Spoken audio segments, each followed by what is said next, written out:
এতদিন প্রশ্ন ছিল তারেক রহমান দেশে ফিরছেন না কেন। বিশেষ করে তার পক্ষের লোকজনই বেগম জিয়ার অসুস্থতাকে কেন্দ্র করে তারেক রহমান কেমন সন্তান সে প্রশ্ন তুলে তাকে নিয়ে ফাজলামো ধরনের পোস্ট দিচ্ছিল। যুদ্ধাপরাধের দায়ে মৃত্যুদণ্ডপ্রাপ্ত আসামি এটিএম আজাহারের মতো লোক রাজপথে দাঁড়িয়ে তারেক রহমানকে উদ্দেশ্য করে বলতে শুরু করেছেন যে দেশে আসুন, না হয় লন্ডনে থাকুন, না আসলে সব হারাবেন। এতে বোঝা যাচ্ছে যে তারেক রহমান হয়তো দেশে ফিরতে পারছেন না। নিশ্চিতভাবেই তার এমন কোনো বাধা আছে দেশে ফেরায় যা এই সুযোগের মুহূর্তেও, মানে তিনি গেলেই তো প্রধানমন্ত্রী হয়ে যাবেন, এরকম সুযোগময় মুহূর্তেও দেশে ফেরার নাম নিতে দিচ্ছে না তাকে। কি সেই বাধা বলুন তো? তার মানে প্রশ্ন হলো, তারেক রহমান যদি ফিরতে না পারেন তাহলে কি নির্বাচন হবে? মানে বিএনপি কি নির্বাচনে যাবে?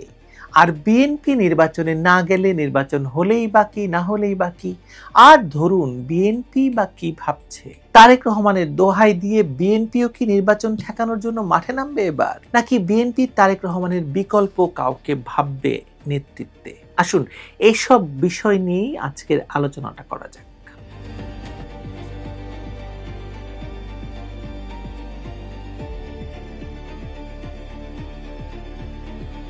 বেশ অনেকদিন ধরেই গুলশানে বাড়ি সাজানো হচ্ছিল তারেক রহমানের জন্য, কিন্তু হঠাৎই তিনি ফেসবুক স্ট্যাটাস দিয়ে জানিয়ে দিলেন যে চাইলেই তিনি দেশে ফিরতে পারছেন না, কোথাও না কোথাও তার একটি বাধা আছে। তার মানে বাংলাদেশের রাজনীতিতে তারেক রহমানের অনুপস্থিতি এখন আর শুধু বিএনপির অন্তর্দ্বন্দ্ব বা পারিবারিক রাজনৈতিক নাটকের বিষয় নয়, এটি ধীরে ধীরে ইউনূস ঘোষিত জাতীয় নির্বাচনের মূল প্রশ্নের দিকে এগিয়ে যাচ্ছে জোরে সোরে। তিনি ফিরবেন কি ফিরবেন না, এই অনিশ্চয়তা পুরো রাজনৈতিক অঙ্গনকে অপেক্ষার ঘরে আটকে রেখেছে। তার সাম্প্রতিক বক্তব্যে যে দ্বৈত সংকেত পাওয়া গেল, একদিকে তিনি বলছেন মানসিকভাবে তিনি 17 বছর ধরে বাংলাদেশে আছেন। বিবিসির সেই সাক্ষাৎকারের কথা মনে করুন, হঠাৎ করে বিবিসিতে সাক্ষাৎকার দিয়েছিলেন এবং সেখানে তিনি বলেছেন। আরেকদিকে তিনি বলছেন দেশে ফেরা তার একক নিয়ন্ত্রণে নয়। এই দুদিন আগে তার স্ট্যাটাস, তা শুধু রাজনৈতিক কৌশল নয় বরং গভীরতর সংকটের ইঙ্গিত। এই সংকট তার ব্যক্তিগত অবস্থান, বিচার, ঝুঁকি, আন্তর্জাতিক চাপ এবং দলের অভ্যন্তরীণ ভাঙনের মতো বহুমাত্রিক বিষয়কে একেবারে জড়িয়ে আছে। এই প্রশ্নের উত্তর নির্ধারণ করে দেবে নির্বাচনের গতি, ফলাফল এবং ভবিষ্যৎ রাজনীতির কাঠামো। তারেক রহমান কি করবেন, তারেক রহমান ফিরবেন, তারেক রহমান কি ফিরবেন না, নির্বাচন কি হবে, সবকিছু এরকম একই সঙ্গে মিলিয়ে গেল না এই কয়েকদিন ধরে, মানে তারেক রহমানের ঘটনায়। ওদিকে খালেদা জিয়া তো পড়ে আছেন এভার কেয়ারে। তারেক রহমান বাংলাদেশের রাজনীতিতে এমন একটি অবস্থান দখল করেছেন যাকে এক কথায় অনুপস্থিত উপস্থিতি বলা যায়। তিনি দেশে নেই, কিন্তু রাজনীতি তার চারপাশে ঘুরছে। তিনি লন্ডনে অবস্থান করেও দলের সর্বোচ্চ সিদ্ধান্ত দেন, নির্বাচনী কৌশল নির্ধারণ করেন। ইতিমধ্যেই 237 না কতজনের মনোনয়ন দিয়ে বেশ একটা বাণিজ্যও করে নিয়েছেন বলে খবর বেরিয়েছে। জোট রাজনীতি পরিচালনা করছেন। নেতৃত্বের এই পদ্ধতিটি দলের ভেতরে কোনো বিকল্প নেতৃত্ব গড়ে উঠতে দেয়নি। ফলে তার অনুপস্থিতি মানে শুধু একজন নেতার অনুপস্থিতি নয়, পুরো সিদ্ধান্ত গ্রহণ কাঠামোর অবশ হয়ে যাওয়া। ঠিক এখানে নির্বাচনের বাস্তব প্রশ্ন দাঁড়িয়ে যায়। তিনি না ফিরলে বিএনপি আদৌ নির্বাচনে পূর্ণ সক্ষমতা নিয়ে দাঁড়াতে পারবে তো? পারবে না, ধরে নিচ্ছি। বিএনপি দীর্ঘদিন ধরে দ্বৈত সংকটে আছে। একদিকে দমন পীড়ন, মামলা, গ্রেপ্তার এবং সাংগঠনিক দুর্বলতা দলকে নড়বড়ে করেছিল। অন্যদিকে দলটি তাদের ভবিষ্যৎ নেতৃত্ব এবং কৌশলগত দিক নির্দেশনা প্রায় এককভাবে তারেকের উপর নির্ভরশীল করে দিয়েছিল। তার একটি ভার্চুয়াল নির্দেশ পুরো দলের রাজনৈতিক মোড় ঘুরিয়ে দেয়। এর ফলে অন্য কোনো নেতা নিজেকে রাজনৈতিকভাবে কোনো উচ্চতায় নিয়ে যেতে পারেননি, এমনকি মির্জা ফখরুল ইসলামও নন। নির্বাচনের মতো জটিল এবং দ্রুত পরিবর্তনশীল পরিস্থিতিতে দলের প্রয়োজন মাঠে উপস্থিত জনগণের সঙ্গে সরাসরি যোগাযোগ থাকা নেতৃত্ব। লন্ডন থেকে রাজনীতি পরিচালনা শুধু প্রতীকী উপস্থিতি তৈরি করতে পারে, আস্থা বা আবেগ তৈরি করতে পারে না। তারেক না ফিরলে বিএনপি সেই নেতৃত্ব শূন্যতার মুখে দাঁড়াবে, যেটি নির্বাচন কেন্দ্রিক রাজনীতিতে মারাত্মক ঝুঁকি। এই অনুপস্থিতি শুধুমাত্র সাংগঠনিক দুর্বলতা নয়, দলীয় নেতাকর্মীদের মনস্তত্ত্বেও প্রভাব ফেলে। বিএনপির একটি বড় অংশ এখন বিশ্বাস করে যে দলের শৃঙ্খলা, নেতৃত্বের স্পষ্টতা এবং রাজনৈতিক আগ্রাসন কেবল তারেকের হাতে সম্ভব। তার উপস্থিতি ছাড়া তারা মনে করে দল একটি স্থায়ী রক্ষ রক্ষণাত্মক অবস্থানে পড়ে যাবে। এতে নেতাকর্মীদের উদ্যম, ঝুঁকি নেওয়ার ইচ্ছা এবং মাঠে থাকার মনস্তত্ত্ব দুর্বল হয়ে যাবে। স্বাভাবিক, নির্বাচন যে এক ধরনের মনস্তাত্ত্বিক যুদ্ধ, সেখানে নেতৃত্বের অনুপস্থিতি মানে লড়াইয়ের আগেই দল অর্ধেক হেরে যাওয়া। এর বাইরে আছে বৃহত্তর জনগণের অনুভূতি। বিএনপি দীর্ঘদিন ধরেই মানুষের কাছে রাজনৈতিক বিকল্প হিসেবে টিকে আছে। আওয়ামী লীগের দীর্ঘমেয়াদী ক্ষমতা, রাষ্ট্রযন্ত্রের উপর প্রভাব, প্রশাসনের প্রতি তাদের নিয়ন্ত্রণ, সব মিলিয়ে বিরোধী দল হিসেবে মানুষের আশা বিএনপির সঙ্গেই। এই দলের প্রধান প্রচার মুখ, প্রধান সিদ্ধান্ত গ্রহণকারী এবং বিরোধী রাজনীতির প্রতীক যদি নির্বাচনের আগে দেশে না থাকেন, মানে তারেক রহমান যদি দেশে না থাকেন, তখন ভোটারদের একটি অংশ মনে করতে পারে দল নিজেদের নিয়ে নিশ্চিত নয়, অভ্যন্তরীণভাবে দুর্বল। এবং সবচেয়ে বড় কথা, তারেক রহমানের এমন কি দুর্বলতা আছে যে দেশে ফিরতে পারলেন না, এরকম প্রধানমন্ত্রী হওয়ার সুযোগও তাকে হাতছাড়া করতে হলো। মানে এই প্রশ্নটা তো খুব স্বাভাবিক। আপনার মনে এই প্রশ্ন আসে না যে তারেক রহমান কেন দেশে ফিরছেন না? কি সেই ভয়? কোন সে ভয়?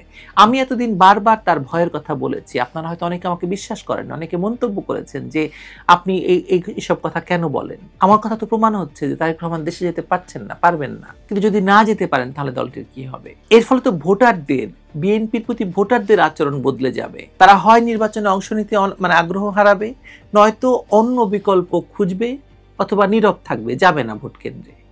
তিন ক্ষেত্রেই বিএনপির ক্ষতি এবং নির্বাচনের বৈধতা নিয়ে প্রশ্ন বাড়তে থাকবে। তারেক না ফিরলে যে আরেকটি বড় ফল হবে সেটি হলো রাজনৈতিক সমীকরণের পুনর্গঠন। বাংলাদেশের রাজনীতি বহু বছর ধরে দুই পরিবারের নেতৃত্বের দ্বন্দ্বে আবদ্ধ। তারেক না ফিরলে এই দ্বন্দ্বের একদিক শূন্য হয়ে যাবে। এতে ক্ষমতাসীন দল একটি তুলনাহীন সুবিধা পাবে। প্রতিদ্বন্দ্বীর প্রধান নেতৃত্ব মাঠে না থাকলে নির্বাচন যান্ত্রিকভাবে অনুষ্ঠিত হলেও বাস্তব প্রতিযোগিতা কমে আসে। এই পরিস্থিতি শুধুমাত্র নির্বাচনকে দুর্বল করে না, বরং রাজনীতির ভবিষ্যৎ দিকও নির্ধারণ করে দেয়। একচ্ছত্র রাজনৈতিক শক্তি আরো শক্তিশালী হয় আর দুর্বল পক্ষ আরো ভেঙে পড়ে।